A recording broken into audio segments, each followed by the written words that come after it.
Good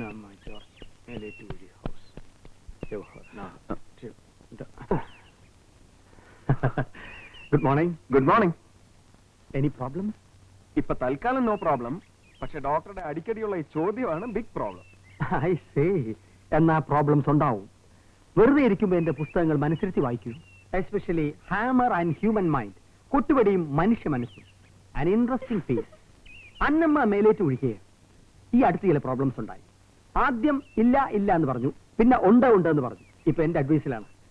അവരുടെ ഒരു പ്രശ്നത്തിന് പരിഹാരമാണ് ഈ മറുപടി. ഞാൻ പോസ്റ്റ് ചെയ്തിട്ട് വരട്ടെ. ഇതിങ്ങനെ ഒരു ജന്മം.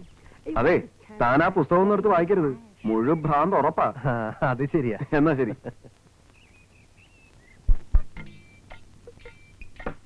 മോളെ മോളെ. ആരാ? കൊള്ളാം കൊള്ളാം. രേവതി മോക്ക് നന്നായി ചേരും. ഒത്ത പൊക്കം, പൊക്കത്തിനൊത്ത തടി, തടിക്കൊത്ത നിറം. എനിക്കിഷ്ടപ്പെട്ടു. രേവതി മോടെ മനസ്സുപോലെ തന്നെ കിട്ടി. ആരാ? മനസ്സിലായില്ല. പങ്കി വല്യമ്മ. നിങ്ങളായിരുന്നോ? എവിടെയായിരുന്നു അജ്ഞാതവാസം? എന്നാലും എന്റെ മക്കളെ, വീട്ടിൽ ചെന്നപ്പോഴാ അറിഞ്ഞത് ഇരട്ടക്കുഞ്ഞുങ്ങളുടെ കല്യാണം കഴിഞ്ഞെന്ന്. ഒരെഴുത്ത് എനിക്ക് അയച്ചില്ലല്ലോ. ഒരാഴ്ച മുമ്പേ ഞാൻ വന്ന് നിൽക്കത്തില്ലയോ?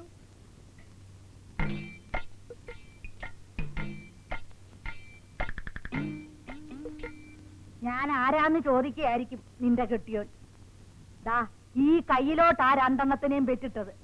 ഒന്നിന് കരപ്പൻ, മറ്റേതിന് അഞ്ചാം പനി. ഒന്ന് പാലിന് കരയുമ്പം മറ്റേത് കളിപ്പാട്ടത്തിന് കരയും. രണ്ടെണ്ണത്തിനെ ഒരു പരുവമാക്കി എടുക്കാൻ പെട്ട പാട്. അതിന്റെ വിഷമം വല്ലതും ലക്ഷ്മിക്കുട്ടി അറിഞ്ഞിട്ടുണ്ടോ? കേട്ടോ മോനെ, പണ്ടേ രേവതി പാവമാ. നല്ലോണം അവളെ നോക്കണേ. തള്ളേ, രേവതിയാണോ പാവം? അശ്വതി പാവല്ലേ? ഞാൻ അശ്വതിയാ.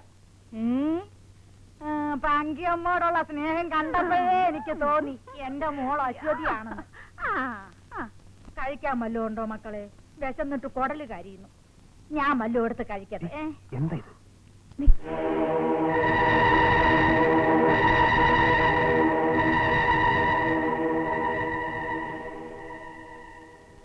അടുത്തകത്ത് വായിക്കേ. പ്രിയപ്പെട്ട ഡോക്ടർ, എന്റെ ഭാര്യ ഒരു മുൻകോപക്കാരിയാണ്. ആയിരിക്കാം. വളരെ നിസ്സാരമായ പ്രശ്നങ്ങൾ പോലും ഊതി പെരിപ്പിച്ച് വലിയ വഴക്കിൽ കൊണ്ടെത്തിക്കുകയും ഇനി ഒരിക്കലും തിരിച്ചു വരില്ലെന്ന ഭീഷണിയുമായി പിണങ്ങി പോവുകയും ചെയ്യുക അവളുടെ ഒരു ശീലമാണ്. 2-3 ദിവസം കഴിഞ്ഞാൽ സ്വമേധയാ തിരിച്ചു വരികയോ ഞാൻ തന്നെ ചെന്ന് കൂട്ടിക്കൊണ്ടുവരികയോ ചെയ്യാറാണ് പതിവ്. എന്റെ ഭാര്യയെ സംബന്ധിച്ചിടത്തോളം ഇതൊരു മാനസിക രോഗമാണോ? പ്രിയ സഹോദര. എന്തോ തന്നെ അല്ലടോ എഴുത്. പ്രിയ സഹോദര, ഇവിടെ ചികിത്സ വേണ്ടത് ഭാര്യയ്ക്കല്ല, താങ്കൾക്കാണ്. കത്തിൽ നിന്നും മനസ്സിലാക്കാൻ കഴിഞ്ഞ ഒരു സത്യം വേദനാപൂർവ്വം അറിയിക്കട്ടെ. താങ്കൾ ഒരു നട്ടല്ലില്ലാത്ത ഭർത്താവാണ്.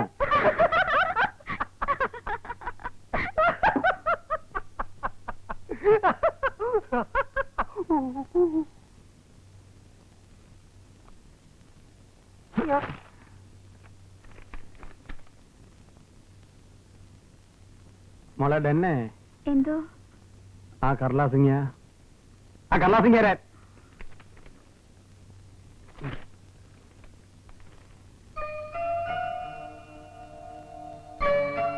രണ്ടും ഒരേ കൈപ്പടയാണല്ലോ. ഈ ചോദ്യം നീ എഴുതിയല്ലേ? അപ്പച്ചനെ ദാമ്പത്യം പഠിപ്പിക്കുന്നോടി. നിന്റെ മമ്മി 12ാമത്തെ പ്രാവശ്യമാണ് ഇവിടുന്ന് ഇറങ്ങിപ്പോന്നു. ഒന്നിപ്പഴിച്ച 12. ഇനി വീട്ടിൽ കയറ്റുന്ന പ്രശ്നമേ ഇല്ല. അവളി പടിവാതിലിടാൻ ഞാൻ അവളെ വെടിവെച്ചു കൊല്ലും. സാർ, എന്താ തനിക്ക് വെടിവെക്കണം? ഒന്ന് ക്ഷമിച്ചുകൂടി? ക്ഷമിക്കാൻ മനസ്സില്ല.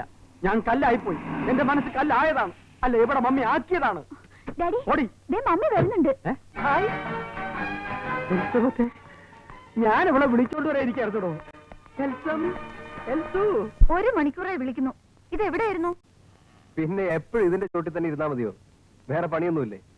എന്താ കാര്യം? ഇന്ന് ഉച്ചയ്ക്ക് എന്റെ 1-2 ഫ്രണ്ട്സ് ഇവിടെ വരുന്നുണ്ടെന്ന്. അതിനിപ്പോ ഞാൻ എന്താ വേണ്ടേ? വരണ്ടാന്ന് പോയി പറയണോ? അതല്ല ഗോപു, നമ്മുടെ കല്യാണത്തിന് വരാൻ പറ്റാത്തോണ്ടേ ഞാൻ അവർക്ക് ഇന്നിവിടെ ഊണുണ്ടാക്കി കൊടുക്കണോന്ന്. ആഹാ, ഇപ്പൊ അങ്ങനെയായോ സ്ഥിതി? ഒരു നല്ല ഭാര്യയ്ക്ക് ഒരു അത്യാവശ്യം വരുമ്പോ രക്ഷിക്കേണ്ടത് ഒരു നല്ല ഭർത്താവിന്റെ കടമയല്ലേ ഗോപു? എന്താ ഗോപു ഇത് മനസ്സിലാക്കാത്തത്? ആ ഓഫീസിന്റെ റൈറ്റ് സൈഡിലുള്ള ഹോട്ടലില്ലേ, നല്ല ചിക്കനും ചൈനീസ് ഫുഡും ഒക്കെ കിട്ടുമെന്ന് ഞാൻ കേട്ടിട്ടുണ്ട്. കുറച്ച് വാങ്ങിച്ചു കൊടുത്തയക്കൂ ഗോപു, അല്ലെങ്കിൽ എന്റെ മാനം പോകും ഗോപു, പ്ലീസ്. വേണ്ട വേണ്ട, മാനമൊന്നും കളയണ്ട. ദേ ഉടനെ കൊടുത്തയച്ചേക്കാം. എന്തൊക്കെയാ വേണ്ടേ? ആ ആ ആ ശരി. സഹായം സഹോദര, താൻ ഈ ഐറ്റംസ് വാങ്ങി എന്റെ വീട്ടിൽ കൊണ്ട് കൊടുക്കണം. ഇതാ. അവിടുത്തെ കൽപ്പന പോലെ ഞാൻ ഈ അപ്പം അങ്ങയുടെ ഭവനത്തിലെത്തിക്കാം. എടോ, അപ്പം അല്ലോടോ ചിക്കൻ. കർത്താവിന്റെ മുമ്പിൽ അപ്പവും ചിക്കനും ഒപ്പമാകുന്നു സഹോദര. ദൈവം ഒന്നിനെയും വേർതിരിക്കുന്നില്ല, മനുഷ്യൻ എല്ലാത്തിനെയും വേർതിരിക്കുന്നു.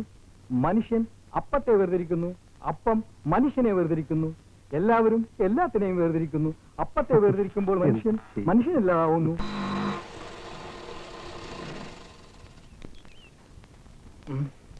ഇതായിരിക്കും ആ വീട്.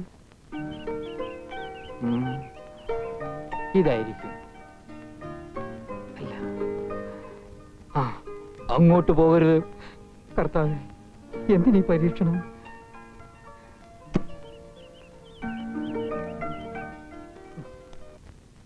ഗബ്രിയേൽ മാലാക കന്യാമറിയത്തോട് അരുളി ചെയ്ത പോലെ സഹോദര, ലോകത്തെ ഏറ്റവും ഭാഗ്യപ്പെട്ട ഭർത്താക്കന്മാരിൽ ഒരാളാകാൻ പോകുന്നു അങ്ങ്. Hallelujah, hallelujah, hallelujah. മനസ്സിലാകുന്ന ഭാഷയിൽ പറയടോ. ഞാൻ അങ്ങയുടെ ഭവനത്തിൽ ചെന്നപ്പോൾ മാതാവ് അരുൾ ചെയ്തു, അങ്ങൊരു പിതാവാകാൻ പോകുന്നു. ഭർത്താവിന്റെ സാമീപ്യത്തിനു വേണ്ടി കൊതിക്കുന്ന അങ്ങയുടെ ഭാര്യയെ ആശ്വസിപ്പിച്ചാലും പ്രത്യാശയോടിത ഭക്തരെങ്ങുണരുന്നേ വന്നുദിക്കും പൊന്നുഷസ് ഓർക്കുന്തോറും രമ്യം.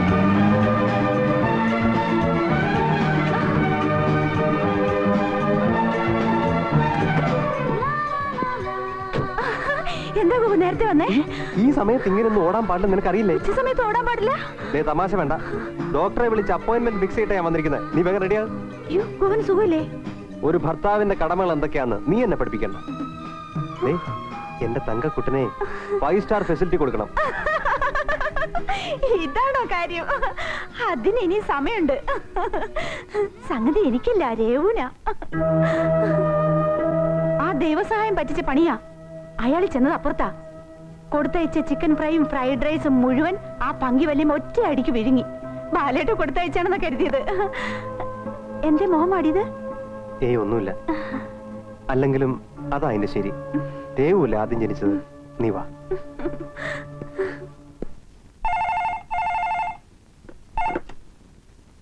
ഹലോ, ഞാനാ. ഒരു ഹാപ്പി ന്യൂസ് ഉണ്ട്. എന്താ? പറയാം.